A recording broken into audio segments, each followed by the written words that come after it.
Well, good morning and welcome to episode 3 of Shanghai in lockdown. It is April 7th as I speak, and we are just entering day 16. Actually, we're halfway through day 16 of lockdown in Shanghai.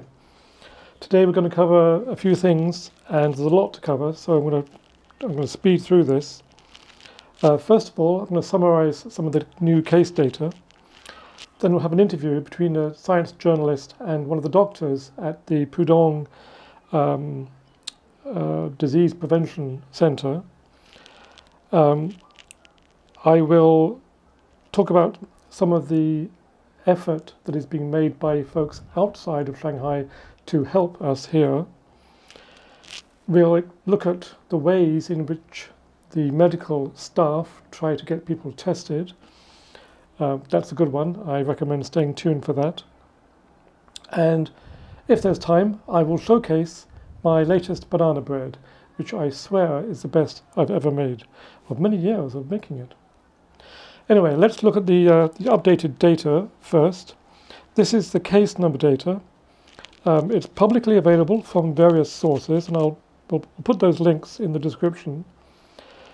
You can see that the total number of cases, which means a positive COVID-19 test, for both local symptomatic and local asymptomatic cases has increased in the past couple of days.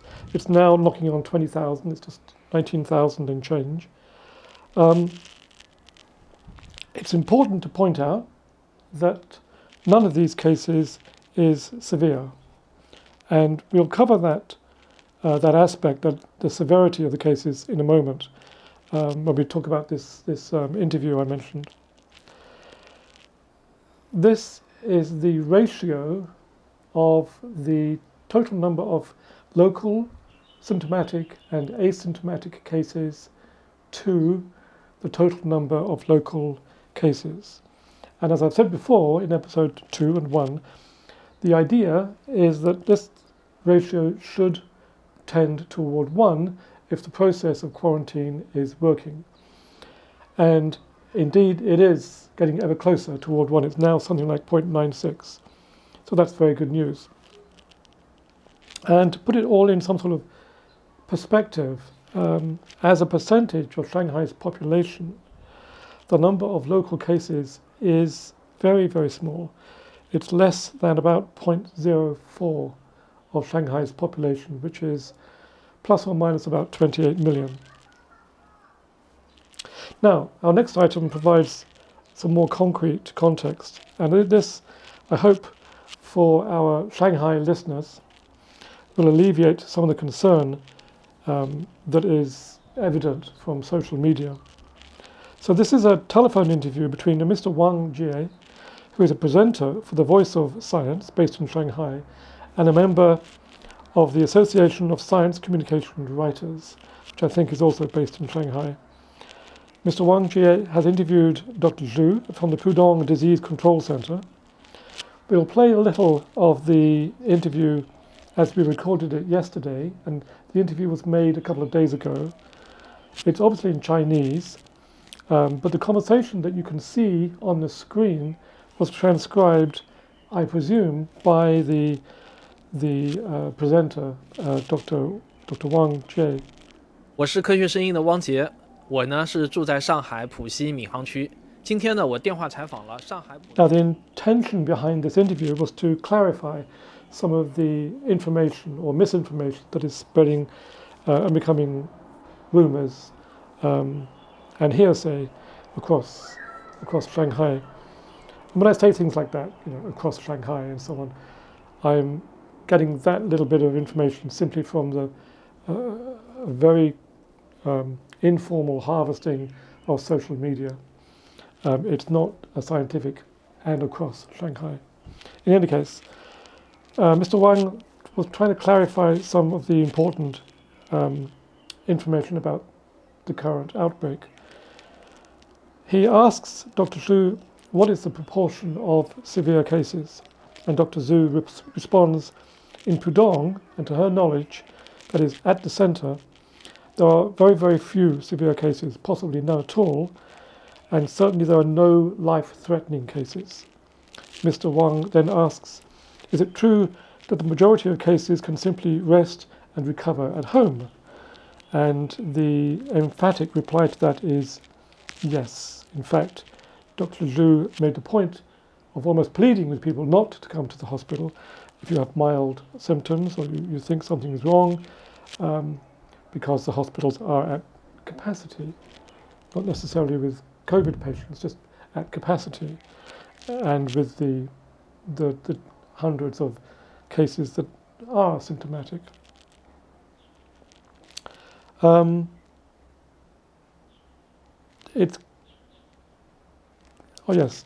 Mr. Wang also asks Dr. Zhu to confirm that the Pudong data appear to show that the symptoms are no worse than those of flu, to which the answer is again yes.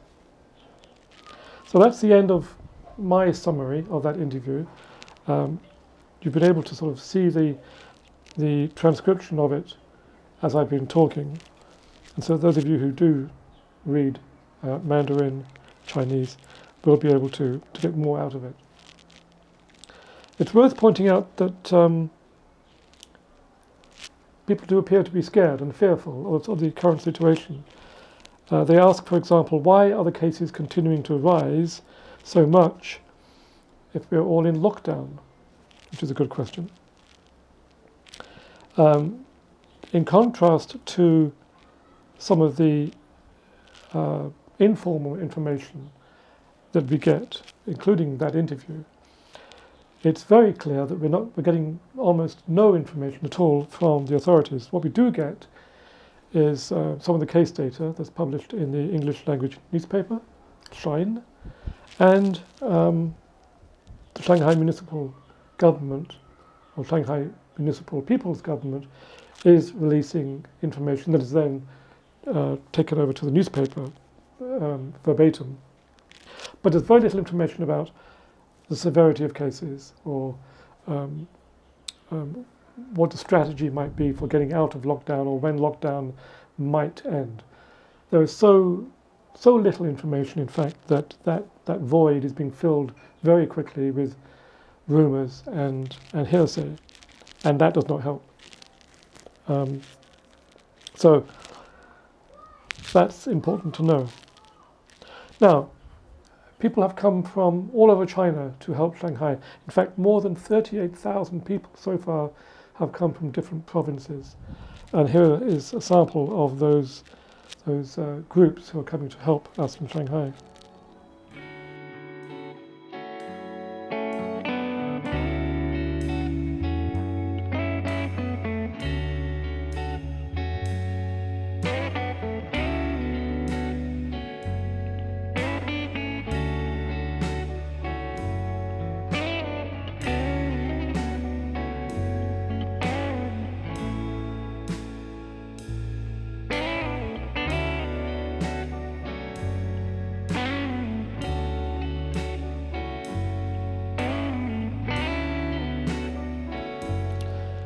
Now, testing.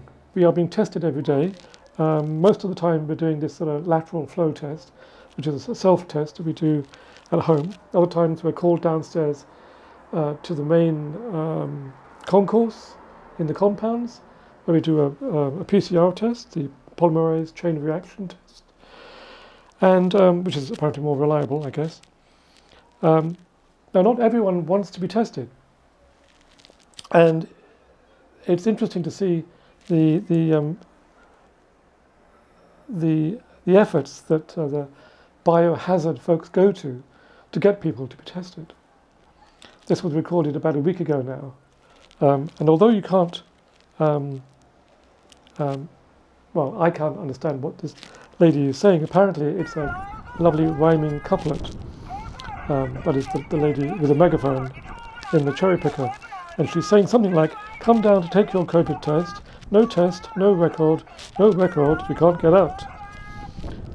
Even if you have money, you have no place to spend it. But all will be good if you come out and do your test. In the next episode, we'll talk about the food situation and the ability to get hold of food and the delivery situation, which is somewhat chaotic at the moment. It comes in feast and famine, basically. We are currently blessed with, 48 eggs, 12 cobs of corn, 20 oranges, 24 bananas, and I kid you not, a cow's full of milk. We have so much milk. We're going to have to start making cheese and butter, or just give it away. But then everyone has milk. The milk is coming largely from the authorities. Now, to spin you out, to take you home, here is some lovely drone footage of our neighbourhood.